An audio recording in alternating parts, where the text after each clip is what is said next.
자, 이제 말씀을 전하겠습니다. 오늘 말씀은 로마서 강의 75번째 시간으로 믿는 자의 태도입니다. 여러분, 믿음이라는 것은요, 혼자 무엇을 하는 것이 아닙니다. 믿음이라는 것은 그 대상이 존재하고 상대에 관한 태도를 결정하는 것이 믿음입니다. 그러므로 세상 사람들이 서로 알고 또 관계를 만들며 살아갈 때에 상대를 바라보는 눈빛이나 또 말, 그리고 상대를 대하는 태도는 믿을 수 있는 사람과 또는 그렇지 못한 사람들 사이에 대단히 많은 차이를 만들어내는 것입니다. 자, 뭐하고 똑같은 거냐면 우리가 상대를 바라본다는 말이죠. 그런데 내가 철저하게 내 마음에 믿는 사람이 있고 내가 항상 의심하는 사람이 있다는 거예요. 그럼 믿는 사람이야 늘 이렇게 보겠지만 의심하는 사람이야 이렇게 보는 것보다 이상하게 이렇게 보지 않겠습니까? 이해가 잘 되십니까? 그렇습니다. 그러니까 우리가 아무리 노력해도 믿지 못하는 사람에게 고운 눈빛을 보내는 것도 그리고 온 마음을 열어서 대하는 것은 우리가 믿는 자이지만 신앙이 있는 사람이지만 하나님을 믿고 있지만 그런 사람에게 좋은 눈빛과 마음과 말을 건넨다는 것은 거의 불가능한 일에 가깝고 그리고 믿는 사람에게 따뜻한 말과 호의로 대하는 것은 누가 강요하거나 시키지 않아도 너무나 당연하게 나오는 말이라 그런 말입니다. 이런 믿음은 하나님과 사람 사이에서도 대단히 중요하다고 얘기하고 있습니다. 사람 사이의 믿음은 하나님을 향한 믿음, 사람을 믿는 것과 하나님을 믿는 것은 당연히 다르겠지만 믿는 대상을 대하는 태도가 믿는다면 긍정적이고 또 호의적일 것이라는 것은 거의 동일하다는 의미입니다. 우리는 믿음의 조상인 아브라함이 하나님으로부터 인정받고 또 그의 믿음을 의로 여기셨다는 말을 들었습니다. 그런데 우리는요, 사실 아브라함만큼 우리가 인정받고 있어요 라고 얘기하기가 좀 어렵잖아요. 그래요, 안 그래요? 아브라함만큼 우리가 하나님으로부터 인정받고 있어요 라고 하기가 어려우니까 그러면 우리는 배워야 된다는 거예요. 뭘 배우느냐? 하나님은 왜 아브라함을 그렇게까지 믿음이 있고 의로운 자라고 여기시고 또 그렇게 대하셨는가? 그럼 우리도 그런 믿음을 가지면 하나님이 우리를 아브라함처럼 대해 주신다는 말인가? 우리는 사실 여기에는 그다지 별 관심이 없어요. 그런데 그 다음 얘기가 있어요. 그 다음 얘기는 뭐냐면 하나님이 그의 믿음을 의로 여기신 다음에 그와 늘 동행하시고 그를 위험에서 건지셨으며 그를 늘 축복하시고 복되게 하시고 전쟁에서 맨날 이기게 하시고 마누라를 지켜주시고 전쟁 있을 때마다 큰 재물을 막 쓸어 담게 하시고 이렇다는 것을 우리가 눈치를 챘다는 사실입니다. 아시죠? 만약에 아브라함이 그 믿음을 의로 여기셔서 그렇다면 그리고 그 자녀들에게도 축복을 주시는데 그냥 단순하게 축복을 주시는 게 아니라 대대로 축복을 주시고 큰 민족을 이루게 하시고 이래서 막 가나안 땅 그 넓은 부동산을 차지하게 하시고 이렇게 한다는 사실을 알게 되었을 때 하나님께 우리의 믿음을 드리고 그 의를 인정받는 것은 어마어마한 복이구나. 오케이? 오케이 얘기하는 거지 돈 얘기한 거 아니에요 지금. 여러분이 착각할 수 있으니까 제가 드리는 말씀이에요. 방금 돈 생각했다는 건 다 속물이란 뜻이에요 지금. 오케이라고 물어본 거예요. 오케이? 네, 그렇습니다. 자, 그렇다면 우리도 그 믿음을 본받아야 되지 않을까라는 부분에 대한 이야기로 오늘 말씀을 드리는 것입니다. 여러분, 믿음은 믿을 수 없는 중에도 그를 인정하는 것이라고 오늘 본문이 얘기합니다. 아브라함은 자신이 100세가 되어가고요. 사라도 90세가 되어갑니다. 그러면 사람 어느 누구라도 자신이 얼마나 늙었는지를 알 수 있고 그 나이는 자식을 준비해야 될 나이라기보다는 죽음을 느끼고 준비해야 될 나이지 아이를 갖고 또 태어날 아이를 젖먹이고 그렇게 애를 키우는 나이는 아니라는 것쯤은 우리는 누구나 알 수 있습니다. 여러분, 제가요 여러분들의 얼굴을 봅니다. 저만 늙은 거라고 생각했는데 요즘 들어 여러분들을 잘 살피게 됩니다. 저와 여러분이 만난 지 이제 누구는 10년이 넘었고 또 어떤 분들은 대부분 이제 10년이 안 됐는데 거의 10년이 이제 되어 갑니다. 여러분. 그런데요, 제가 햇빛 아래서요, 밝은 데서 여러분들의 얼굴과 피부와 목에 대한 피부의 탄력을 제가 발견하게 되었습니다. 깜짝 놀랐습니다. 제가 눈이 점점 어두워지게 된 것을 하나님 앞에 감사하게 되었습니다. 나는 우리 애들만 이쁘게 점점 잘 자라가는 줄 알았어요. 그랬더니 아유, 우리 일꾼들이 다 폭삭 늙어가지고 다들 피부에 탄력은 없고 잔주름들이 자글자글하는 것을 제가 보게 됐습니다. 여러분, 근데 나이가요, 겨우 60, 그 다음에 그보다 조금 더, 뭐 요 정도 되니까 그렇게 되더라 라는 것을 제가 알게 된 다음부터 아브라함의 100세라는 의미를 우리가 너무 쉽게 생각하는 거 아니냐, 이거요. 아브라함의 100세. 바로 이것입니다. 우리나라는요, 이미 장수시대에 들어섰습니다. 네.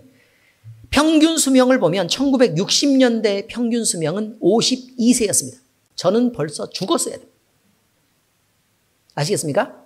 자, 평균 수명이 60년대 몇 살이라고요? 52세예요. 52세. 자, 그런데 52세면 만약에 52세의 평균 수명이 거기였다면 52세 전에 죽는 사람이 많았다는 뜻입니다. 그렇지 않습니까? 52세 전에 죽는 사람과 52세 이후에 죽는 사람이 1대1이라 그런 뜻이에요. 그러니까 평균이지. 말뜻을 이해하셨습니까, 이제? 52세가 그럼 넘어가면 죽는 거라 그런 뜻이 아니고 52세 전에 죽는 사람과 52세를 지나서 죽는 사람이 몇 대 몇이라고요? 1대1이다. 그런 의미를 우리는 이야기를 해야 된다. 이런 말입니다. 여러분, 그런데요, 지금 2020년대에는 무려 31년을 더 살았어요. 평균 수명이 83세가 되었습니다. 무슨 뜻이냐면 83세 이전에 돌아가시는 분과 83세 이후에 돌아가시는 분이 1대1이다. 이런 뜻입니다. 그러니까 우리가 80세 이전이면요, 너무 빨리 돌아가셨네 라고 생각하는 거예요. 왜? 평균 이전에 돌아가셨으니까. 근데 83세가 넘어서 돌아가시면 뭐 그래도 괜찮네 라고 생각하는 거죠. 그런데 80세가 넘으신 분들을 보면 쌩쌩하게 돌아다니고 있습니다. 그렇지 않습니까? 때로 아프고 병이 걸리고 건강을 잃어서 또는 뭐 암에 걸려서 그렇게 또 사고를 만나서 돌아가시는 분들이 있지만 80세도 아무것도 아니라는 것입니다. 자, 여러분, 그런데요, 우리가 만약에 80대 되신 할머니에게 이제는 넷째를 보셔야죠 라고 얘기를 하면 말이 됩니까, 안 됩니까? 말이 안 되죠. 왜요? 나는 이미 생리가 끊어진 지 30년이 되었다. 이렇게 말해요. 그렇지 않습니까? 이게 너무 당연하다는 거예요. 우리가 아브라함, 그러니까 성경에 나와 있으니까 그건 너무 관념적으로만 생각을 하지 실제적으로 우리의 나이하고 비추어 보지 않는다는 것입니다. 근데 그때는 의료가 수준이 지금처럼 잘 발달되어 있는 것도 아니었고 약이 그렇게 잘 발달되어 있는 것도 아니었습니다. 그리고 아브라함이 우리처럼 편하게지는 것도 아닙니다. 죽을 고생을 다하면서 그 사막 떼약볕 계속해서 피부의 노화를 촉진하면서 다녔습니다. 그래 얼마나 자글자글했겠습니까? 여러분, 그러니 우리가 80세만 돼도, 다시 말해서 아브라함 100세라고 얘기했는데, 그럼 아브라함한테 비교하면 아브라함이 만약에 노인정에 딱 들어가면 80세 되시는 분들은 다들 신발 정리하시고 물심부름 다니고 설거지하고 음식 준비하고 그래야 될 나이입니다. 그렇지 않습니까? 우산 좀 정리하고 들어와 라고 얘기하면 80세가 벌떡 일어나서 얼른 가서 우산 정리하고 와야 된다 그 말이에요. 우리 이보영 집사님 보세요. 80이 안 됐습니다. 안 됐는데 노인정 잘 안 갑니다. 왜 안 가냐? 심부름 시키니까. 그렇지 않습니까, 집사님? 맞죠? 가면 잡일을 혼자 다 해야 되는데 누가 가겠습니까? 그냥 그렇다는 거예요. 저희 어머님이, 돌아가신 어머님이 말씀하셨는데, 어머님이 76세인가 이렇게 됐을 때, 노인들 모이는 데는 가기 싫다는 거예요. 왜 가기 싫으냐?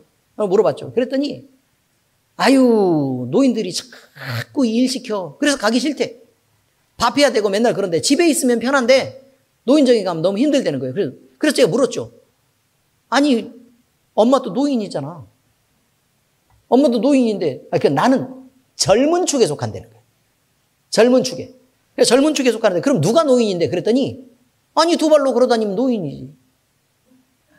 아니, 두 발로 걸어 다니면 젊은 사람이지. 응? 적어도 세 발은 돼야 노인이지. 세 발, 네 발이 돼야 노인이지라고 얘기를 하더라고요.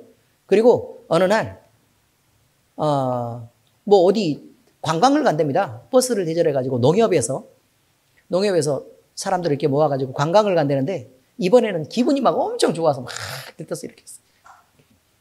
아시죠? 요춤? 자, 엄청 들떴어요. 그래서 왜 그러냐 그랬더니 이번에는 젊은 사람들끼리 간다는 거예요. 그래서 제가 물었죠. 아니, 농촌에 젊은 사람이 어디 있어? 그랬더니 아니, 두 발로 걷는 사람들만 간다고. 이렇게. 대충 이해되셨습니까? 요 개념이 그냥 그렇다는 것입니다. 일본의 의사 와다 히데키라는 사람이 연구해서 쓴 책 80세의 벽이란 책이 있습니다. 80세의 벽. 일본은 장수하는 국가로 유명한 거 아시죠? 그런데도 불구하고 80세는 벽이 있다는 거예요. 80세는 벽. 그는 80세라는 나이에 대해서 이렇게 말합니다. 80이 넘으면 누구나 암이 생긴다. 그러나 암을 치료하라고 애쓰지 말자. 매년 요양병원에서 사망하는 노인 환자 100명을 해부하는데 암이라고 진단되지 않은 거의 대부분의 시체에서 암이 있는 것으로 확인되었다.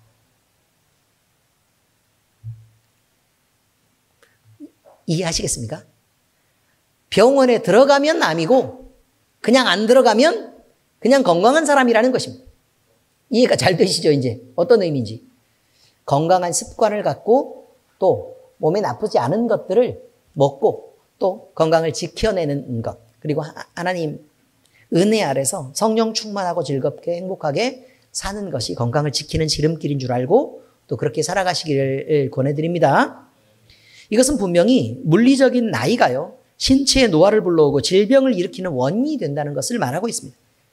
아브라함도 이처럼 늙어가면서 몸의 나이를 느꼈다는 것입니다. 이상하게 내가 손을 안 짚고도 일어날 수 있었는데 한 손을 짚고 일어나게 되더라 라는 게 아니라 아브라함도 낑낑거리면서 두 손을 짚기 위해서 몸을 비트는데 힘이 들었을 것이고, 그리고 손을 짚고 그 손으로 이렇게 체중을 옮기고 기대는데도 힘이 들었을 것이고, 그리고 기댔더니 팔목이 아프고 막 이렇게 이런 데가 아파가지고 온전히 힘이 기대지지 않는 몸을 느꼈을 것이라는 것입니다. 맞지 않습니까, 여러분? 그리고 일어나려고 그랬더니 다리에 힘이 안 들어가고 풀리는 것을 충분히 느꼈을 것이라. 이런 것이죠. 그러나 하나님이 그에게 약속하신 후손이 있었기 때문에 그는 바랄 수 없는 중에 바라고 그 일을 이루시는 하나님을 믿었다는 것입니다. 기가 막힐 일입니다. 여러분, 제 몸 하나 가누지도 못하고 완전히 늙어서 팍삭이게 주름이 자글자글한 거를 뻔히 자기도 보고 손이 얼마나 늙었는지, 그리고 얼마나 나이가 들어서 살이 빠져가는지 본인도 알았을 거 아니냐는 것입니다. 여러분이 느끼는 것처럼 온 삭신이 쑤시고, 다행히 비가 좀 덜 오는 동네에서 살아서 그러지, 구름만 좀 끼면 온 도가니가 아픈 것을 아브라함이 모르지 않았을 거라는 것입니다. 눈이 침침하고 뭘 먹어도 소화가 잘 안 되고 그냥 집에서 일어나는 것도 힘들고 앉아있는 것도 너무 고단하고 누웠더니 온몸이 쑤시고 그러는 것을 본인이 느끼지 않았을 리가 없다고 지금 성경은 얘기하고 있습니다. 그런데 문제는 아브라함이 성경이 분명히 얘기할 때 바랄 수 없는 것을 알았다고 얘기해요. 바랄 수 없는 것을 알았다. 바랄 수 없는 중에 그는 바라보았다라고 얘기합니다. 이 중요합니다. 바랄 수 없는 중에 바라보았다. 내가 이런 정도 상태였는데 완전히 늙었어요. 하나님, 지금까지 나를 불러놓고 아니 조금 젊었을 때 애를 주셨으면 그냥 그런 줄 알 거라는 얘기예요. 근데 완전히 폭삭 늙어서 아니 100살이 될 때까지 애가 거의 100살이 될 때까지 애가 없었으니 그러면 이건 이미 틀렸다. 하나님이 이건 거짓말한 거고 이거는 말도 안 되는 일이다 라고 누구나 생각할 수 있을 거라는 거예요. 왜냐하면 아브라함도 100살이 됐으니까 거의 100살이 되어가고 있으니까 아브라함은 이제 삭신이 이렇게 쑤시고 이렇게 아프면 오늘 죽어도 이상하지 않다. 나는 진짜 주변 사람들보다 너무 오래 살았다 라고 생각하지 않겠냐는 거예요. 왜냐하면 이 데이터를 보자면요, 평균 수명의 거의 2배를 살고 있습니다. 그런데 자식을 바란다고요? 가능하겠습니까? 여러분, 그런데 아브라함은 하나님을 바라보고 있었기 때문에 자기에게 올 수 있는 모든 잡념으로부터 자유로웠다는 것을 말하고 있습니다. 이게 아브라함의 믿음입니다. 기가 막힐 노릇입니다. 우리도 살아가면서 도저히 어찌해 볼 수 없을 것만 같은 절대적인 벽이 느껴지는 어려운 순간들을 늘 만나게 됩니다. 이미 끝나버린 것 같고 이미 그 끝이 정해져 있어서 돌이킬 수 없을 것만 같은 그 순간을 만나서 절망하기도 한다는 것입니다. 그런데 놀라운 것은 성경은 그렇게 말합니다. 하나님의 시간은 바로 그때부터다, 이 말이에요. 하나님의 시간은 바로 지금부터라고 얘기하고 있습니다. 지금부터다. 사람이 무엇인가 가능하다고 믿는 그 순간이면 하나님은 일하지 않는다는 것입니다. 왜? 그냥 우연히도 가능했을 거라고 믿는 그 순간들이 지나야 하나님이 일한다는 거예요. 왜? 사람은 그만큼 악하고 교만하고 나쁘다는 것입니다. 무슨 조그만한 핑계나 흠이나 우연이나 아니면 일말에 기적이라도 일어나서 일어날 가능성이라도 있으면 그걸 기적이라고 말하지 하나님이 일한 거라고 얘기하지 않는다는 거예요.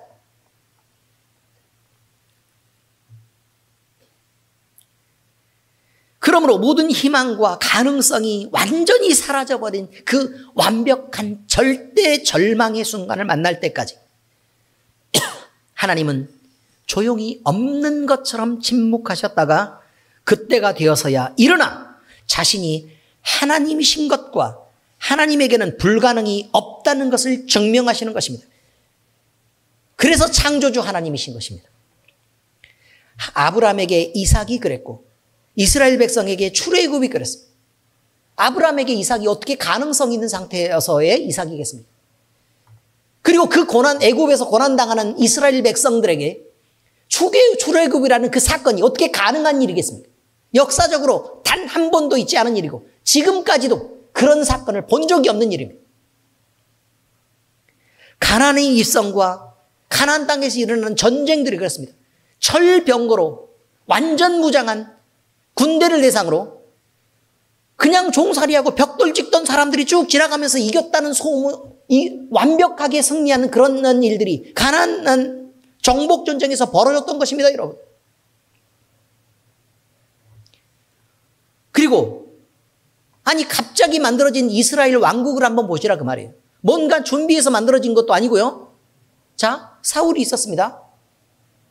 그 다음에 여기저기 돌아다니면서 이렇게 목숨을 구걸하던 다윗이 있는데 그 다윗이 갑자기 나라를 만들었는데 그 나라가 견고하고 흔들리지 않습니다.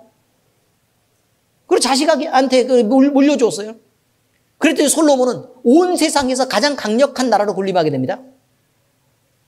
이게 어떻게 가능한 일이겠습니까? 완벽한 기적입니다. 완벽한 기적. 우리가요, 이렇게 생각해 보시면 됩니다. 여러분처럼 그냥 직장 생활하고 막 이렇게 아니면 피부샵이라도 이렇게 하고 한 게 이렇게 했는데 내가 이렇게 하나님께서 이런 기업을 주셨는데 내가 좀 하다가 자식한테 물려줬더니 자식이 전 세계에서 가장 큰 기업을 만들어냈다. 이거 똑같은 거예요. 상상이 됩니까? 이게 가능한 일이에요? 말도 안 되는 일입니다, 여러분. 그리고 완벽하게 멸망해버린 나라 이스라엘이 있습니다. 그런데요, 갑자기 포로들을 모으더니 귀환을 시키겠다고 얘기해서 이스라엘 나라를 만들어주겠답니다. 또 이거는 또 말이 됩니까? 안 됩니까? 이것도 말도 안 됩니다. 뭐하러 만들어줍니까? 그리고 예수님이 오시는 것. 아니, 우리가 예수님을 제대로 믿고 섬기고 기다린 것도 아니고 이스라엘 백성들이 있었을 때 예수님이 오셔서 종교 지도자들에게 하신 말씀을 보세요. 회칠한 무덤이다. 독사의 자식들아. 이렇게 얘기했습니다. 독사의 자식들아. 이거 좋게 얘기하니까 독사의 자식들아. 이렇게 표현하지. 응? 이 뱀 새끼야. 그렇게 말한 거랑 똑같은 거 아닙니까? 여러분 그 얘기 들으면 좋겠어요? 안 좋겠어요? 멱살을 잡고 싸워야 돼요. 여러분, 그런데요. 이런 큰 사건들 뿐만 아닙니다. 성경에서는 각각의 인생에 개입하시는 하나님의 역사가 수없이 그것을 증명하고 있습니다. 이것은 우리로 완벽한 절망임에도 불구하고 하나님을 바라볼 때는 절망하지 않고 믿음을 지키라는, 믿음을 가지라는, 그래서 하나님을 바라보라는 그의 음성입니다. 하나님만 계시면 그 어떤 것도 끝은 없습니다. 완벽하게 망한 것 같고 이제는 더 이상 회복이 안 될 것 같아요. 너무 늦었어요. 그럼 그때가 하나님이 일하실 때라 그 말이죠. 믿으십니까? 아멘 하신 여러분에게 하나님의 놀라운 기적들이 새로 시작되고 그 기적의 날들이 펼쳐지시기를 축복합니다. 갑자기 또 아멘을. 자, 다음입니다. 하나님 그대로를 인정하는 견고한 믿음이 하나님의 영광이 됩니다. 아니면 그대로를 인정하지 않는다면 하나님은 그 하나님이 아니기 때문에 그렇습니다.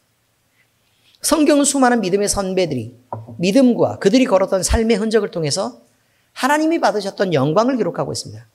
욥을 사랑하신 하나님께서 그가 하나님을 더 많이 바르게 알게 되는 것을 통해 영광을 받으셨습니다. 여러분, 제가 읽어드리겠습니다.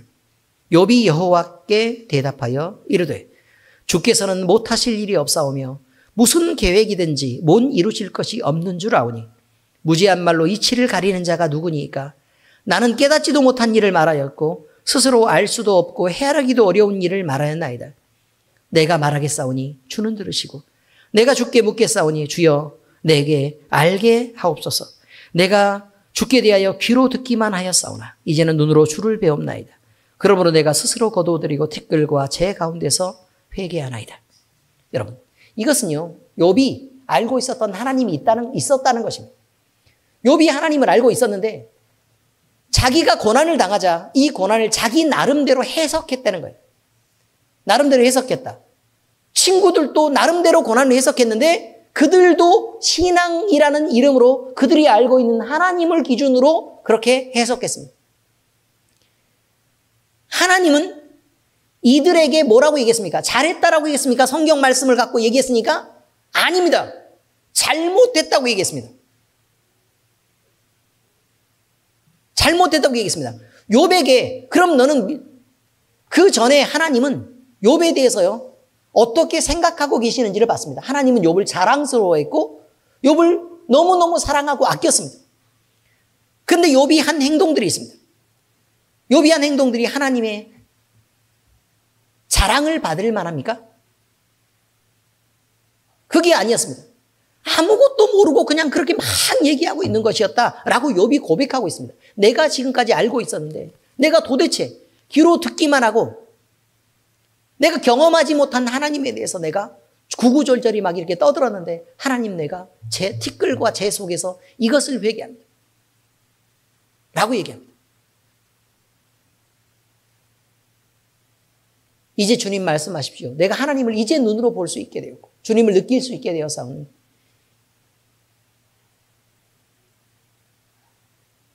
내가 회개하지 않을 수 있겠습니까? 라고 얘기합니다. 여러분, 하나님을 바로 안다는 것은 이렇게 중요한 것입니다.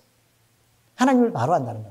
왜냐하면 우리가 아무리 하나님 앞에 영광스럽게 살아가려고 노력한다 해도 우리는 하나님 마음이 흡족한가라는 것이 중요하다는 걸 욥기를 통해 아는 것입니다.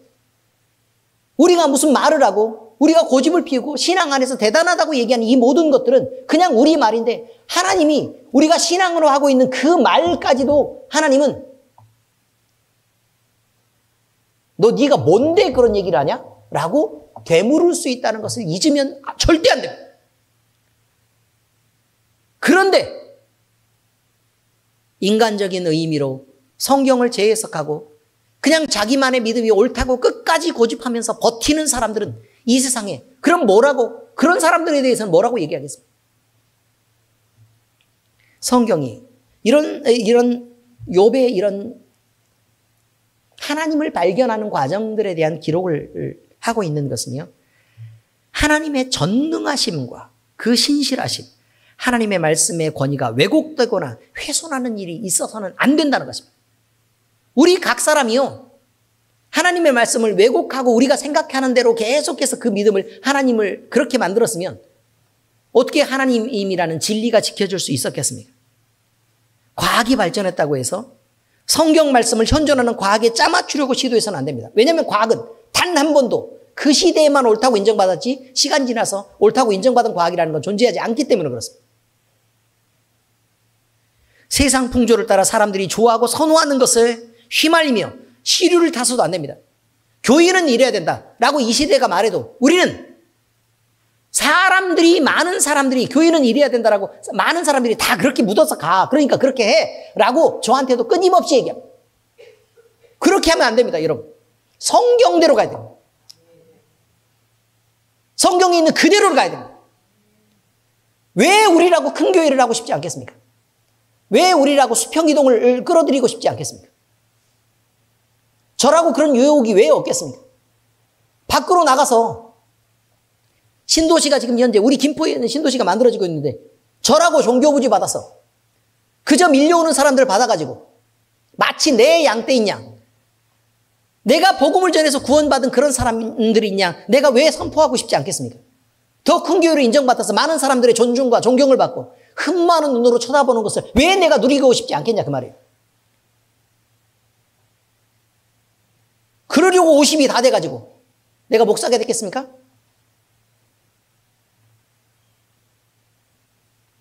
여러분은 그것 때문에 예수를 믿으십니까?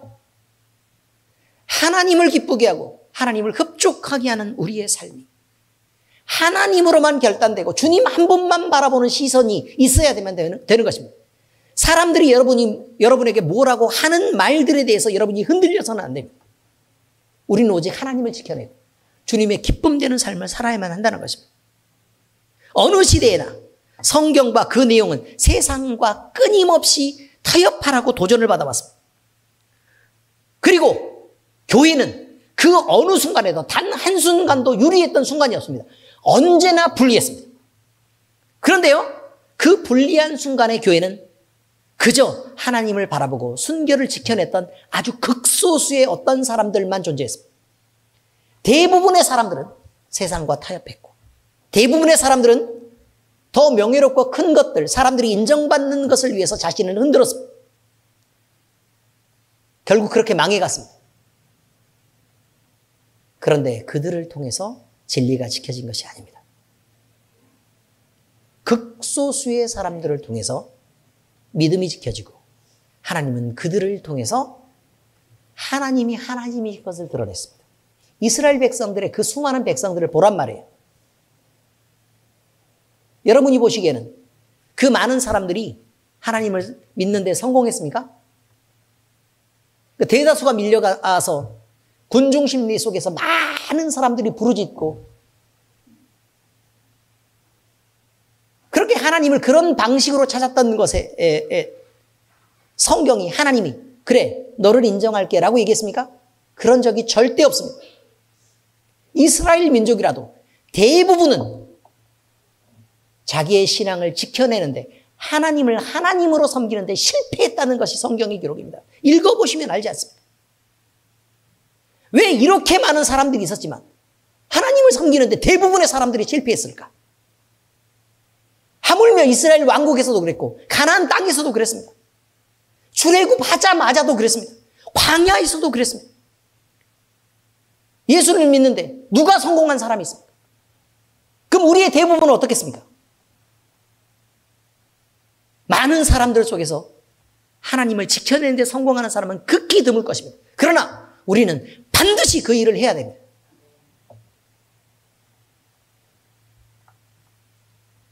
우리는 하나님이 여러 번의 전쟁을 겪게 하신 것을 압니다. 그저 하나님의 뒤를 따라가서 그 승리를 쟁취하는 그런 사람들이 되어야 되지 앞으로 나서서 하나님 앞에 나서가지고 내가 주의 이름을 들었노라 라고 선포하는 사람들의 뒤를 따르면 절대로 안 됩니다. 주의 뒤를 따르는 사람이 되어야 됩니다. 여러분, 늘 불리한 상황에서의 싸움. 그러나 많은 사람을 끌고 가시려는 게 하나님의 목적은 아닙니다. 하나님을 사랑하는 자들을 아끼시는 게 목적입니다. 그러므로 하나님을 있는 그대로 인정하는 견고한 믿음에서 흔들리지 않기를 바랍니다. 하나님의 영광이 되는 것을 알고 견고하게 바른 믿음을 지켜내시기를 축복합니다. 자, 그러면 이제 성경 말씀의 적용입니다. 그럼 우리가 주님께 보여야 될 믿음은 무엇인가라는 것입니다. 마가복음 5장 24절에서 29절을 보면요. 12해를 혈루증을 앓던 여인에 대한 이야기가 등장합니다. 무려 12해 동안이나 하혈을 계속하고 있습니다. 하혈을 계속한다고. 여러분, 여자들이요. 생리가 조금만 더 길어져도 견디기가 어렵습니다. 짜증스럽고. 근데 만약에 생리가 15일 정도 계속되는 생리가 있다면 여러분 견디겠습니까? 어렵겠습니까? 너무 힘들 것입니다. 그럼 30일은 쉬워요? 어려워요? 더 어렵겠죠. 그런데 피가 계속 나는데 365일입니다. 근데 그 365일이 12해나 계속되어 왔다고 얘기합니다. 얼마나 힘이 들었겠습니까? 여러분, 이 여인은 예수님에 대한 소문을 듣게 되었습니다. 그런데요, 어떤 소문이냐면 하나님의 아들이라는 그가 왔다는 거예요. 하나님의 아들이라는 그가 왔다. 고개를 번쩍 들고 잘 보셔야 돼요. 하나님의 아들이라는 그가 왔다. 그런데 그가 가는 곳에 천국 복음이 전파된다더라. 근데 그 천국 복음이 그냥 그것만, 내용만 전파되고 마는 것이 아니라 거기에 가니까 아니 귀신 들린 자들이 귀신이 떠나가고 회복이 된다고 그러더라. 오, 그래? 아픈 사람들이 거기 가서 주님 앞에 나서니까 주님이 만지시면 그냥 치료가 돼버린다고 그러더라. 라는 소문을 듣게 된 것입니다. 성경에 여러분이 찾아보세요. 이 여인은요, 12해 동안 할 수 있는 모든 수단을 다 동원해서 치료하려고 노력했습니다. 그래서 가진 모든 재산을 다 탕진했다고 나와 있습니다. 읽어보시면 됩니다. 그런데도 그 병에 대해서 치료할 수 없게 되어서 완벽한 절망 가운데 있습니다. 그런데 이런 소문을 들었다는 것입니다. 여러분, 그런데요, 여러분이 하혈하고 있는 여인이라고 생각을 한번 해보시라 그 말이에요. 이제 밖에 나가는 게 쉽습니까? 어렵습니까? 어렵습니다. 요즘이야 발달된 시스템의 생리대라도 있죠. 그 시대가 그렇게 여인들이 돌아다니기에 편한 여러 가지 물품들이 존재하는 시대가 아니었지 않습니까? 그러니 우리는 그런 생각을 한번 해보셔야 된다는 거예요. 아, 이 여자가 밖으로 나가려면 얼마나 힘이 들까? 그럼 내가 나서는 것이라면, 나서야 된다 그러면 얼마나 큰 용기를 갖고 그렇게 나가는 것일까? 뿐만 아닙니다. 여러분, 여인이 피를 보고 있는 상황은요, 성경에서는 부정하다고 얘기합니다. 그러니까 사람들로부터 부정한 여인 취급을 받고 있는 것입니다. 그 질병으로부터 고통을 받고 있고. 그렇습니다. 감히 하나님의 아들이라는 예수님을 만나볼 수가 있겠습니까? 여러 가지 생각이 복잡하게 들었을 것입니다. 그런데요, 이 여인은 결단합니다. 지금 있는 이대로 꿈도 희망도 없이 방치하고 싶지 않은 것입니다. 나는 반드시 주님을 만나야겠다. 짐을 쌉니다. 그리고 용기를 가집니다. 나는 반드시 만나서 내가 이것을 주님 앞에 내어놓고 이 문제를 치료를 받아야겠다라고 용기를 갖고 일어섭니다. 그래서 밖으로 나갈 채비를 하고 밖으로 나섭니다. 그랬더니 그곳에 딱 도착했더니 수많은 군중들이 예수님을 감싸고 이렇게 있는데 먼 발치에서요, 예수님이 딱 보입니다. 그 순간 여인의 마음에 믿음이 들었다고 얘기하고 있습니다. 믿음이 들었다. 내가 그의 옷깃만 만져도 나을 것 같다. 라는 생각이 들었는데 그거는요, 그냥 생각만 들었다가 아니고요, 굉장히 강력한 확신입니다. 강력한 확신. 야, 그럴 것 같은데 그럼 그 다음부터는요, 이 여인에게는 보이는 게 없는 것입니다. 무엇이 있겠습니까? 수많은 장벽이 가리고 있고요, 서로 예수님을 만나고 서로 예수님께 나아가려고 하고 있습니다. 이 여인은 부정한 여인이었기 때문에 사람과 닿아서는 안 됩니다. 아시죠? 무슨 말인지? 그런데도 이 여인은 그런 것들에 개의치 않습니다. 주님을 향해서 파고 들어갑니다. 사람과 사람 사이를 뚫고 들어가고, 근데 뚫고 들어갈 때 그냥 뚫고 들어가는 게 아니에요. 죄송해요. 이게 아니고 주님만 딱 시선을 고정해 놓고, 아시죠? 그 방향을 향해서 이렇게 삐집고 계속 거기만 보고 왔다 갔다 이렇게 하면서 계속해서 나아가는 것입니다. 12회를 하혈했어요. 건강 상태가 정상이겠습니까? 기운이 있었겠습니까? 그런데 이 여인은 포기하지 않습니다. 앞을 가로막고 있는 게 그게 무엇이었든 이 여인은 개의치 않았습니다. 그리고 나서요, 계속 뚫고 들어가다 보니까 결국 예수님과 아주 가까이 있는 그 자리까지 이르게 된 것입니다. 그리고 손을 내밀었습니다.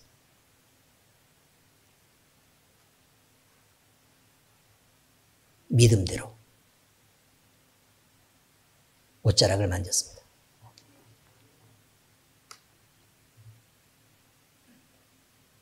그 순간 여인에게는 놀라운 일이 벌어졌습니다. 그동안 자신을 묶어왔고 괴롭히던 그 혈루증이 그 근원까지 완벽하게 나아버린 것입니다. 본인이 못 느꼈겠습니까? 없던 기운이 살아나고 새로운 생명을 얻은 것 같은 몸의 변화를 그는 느꼈을 것입니다. 근데 그만 느낀 게 아닙니다. 예수님도 느꼈습니다. 싹 하고 능력이 빠져나가자 착 하고 고개를 돌립니다. 주님이 결국 나를 봐주신 것입니다. 수많은 고난을 뚫고 주님 앞에 그 한 분만 보고 파고 들어가는 그 노력이 있고 그 간절함이 있었기 때문에 그런 예수님 가까이 이를 수 있었습니다. 그리고요, 무엇보다 내가 지금 주님을 만질 수 있을까 없을까의 문제가 아니고 정말 용기가 필요했을 그 순간에 주님을 향해서 손을 내밀었습니다. 그리고 주님을 만졌습니다.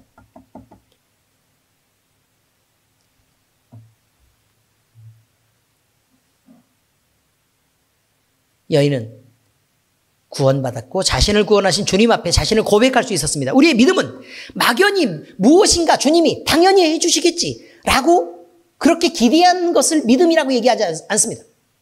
예를 들면 우리 집에 전도사가 한 개가 있는데요. 뭐 통을 움직이지 않습니다. 그러면서 하나님이 내 인생을 책임지시는데 내가 뭔 걱정이야. 그러고 그냥 늘 쉽니다. 물론 하나님이 인생에 개입하시죠. 중요한 건 뭐냐면 하나님이 그렇게 하시겠지라고 막연하게 그렇게 하는 것보다 내가 그분을 바라보고 앞에 있는 많은 장벽들을 헤집고 들어가는 게 필요하다고 얘기하고 있는 것입니다. 지금 성경은 그 얘기를 하는 것입니다. 내 앞에 장벽이 있을 거다.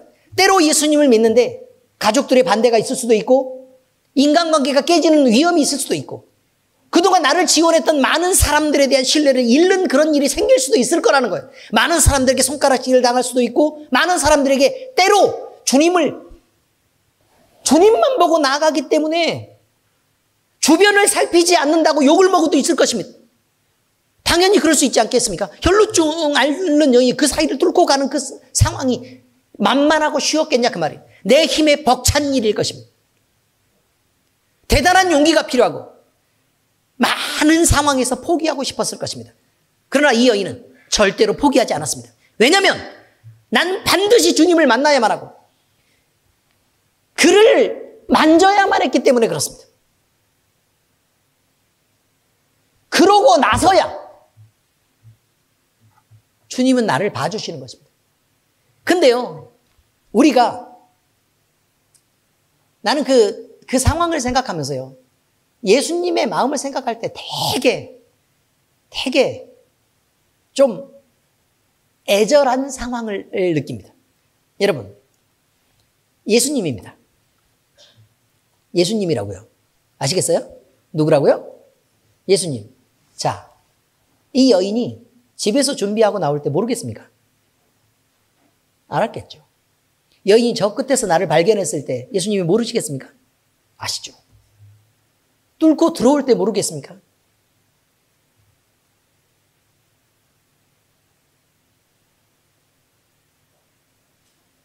고난 중에 그걸 파고들고,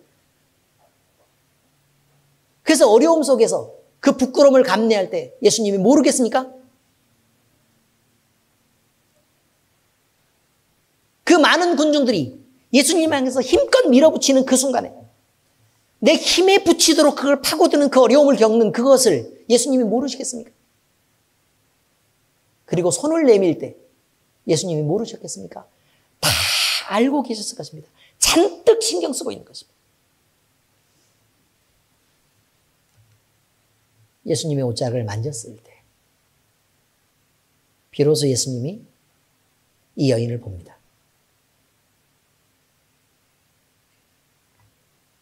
기다렸다가 만나는 만남은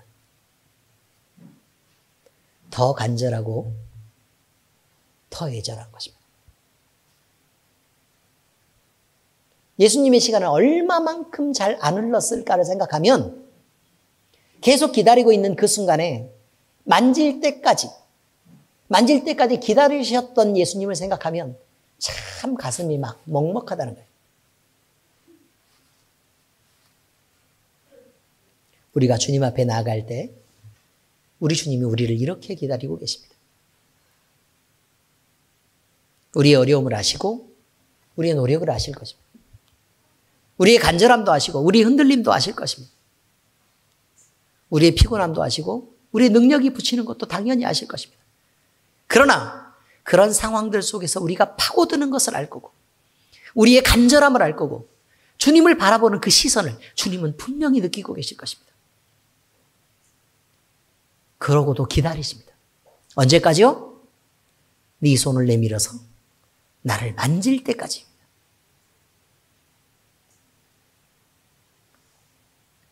이런 믿음이 있어야 하나님 가까이에서 하나님을 보고 누리며 하나님을 기쁘시게 할 수 있습니다. 히브리서 11장 6절 믿음이 없이는 하나님을 기쁘시게 하지 못하나니 하나님께 나아가는 자는 반드시 그가 계신 것과 또한 그가 자기를 찾는 자들에게 상 주시는 이심을 믿어야 할지니라. 그러므로 우리 모두는 하나님을 기쁘시게 하는 이 믿음을 가지고 우리가 주님 앞에 나아가는 이 간절함을 가지고 반드시 주님을 만지시기를 예수 그리스도의 이름으로 축복합니다. 우리 주 예수 그리스도의 은혜가 우리 모두와 함께 하시기를 축복합니다. 기도하겠습니다. 하나님 아버지 감사합니다. 우리는 주님을 바라보고 주님을 기대하고 주님을 향해 나아갑니다. 때로 이런 길에서 우리의 힘에 부치고 어렵고 또 고통스러운 일들이 벌어질 것이고 또 우리는 많은 사람들에게 주님밖에 모른다는 욕을 먹을 수도 있을 것이며 그리고 우리가 도저히 우리 능력으로는 감당하지 못할 만한 상황들도 만나게 될 것입니다. 그러나 우리는 절대로 포기하지 않고 사람들 사이를 비집고 오직 주님만 바라보며 우리 주님 가까이에 나아가겠습니다. 그리고 반드시 주님을 만지겠습니다. 모든 상황 속에서 우리를 아시고 우리를 지켜주시고 바라보는 우리 주님께서 우리를 만나주시고 우리에게 구원을 베푸시고 우리를 칭찬하시는 그때를 우리는 기다립니다. 주여 우리를 도우시옵소서. 살아계신 우리 주 예수 그리스도의 이름으로 감사하며 기도합니다. 아멘.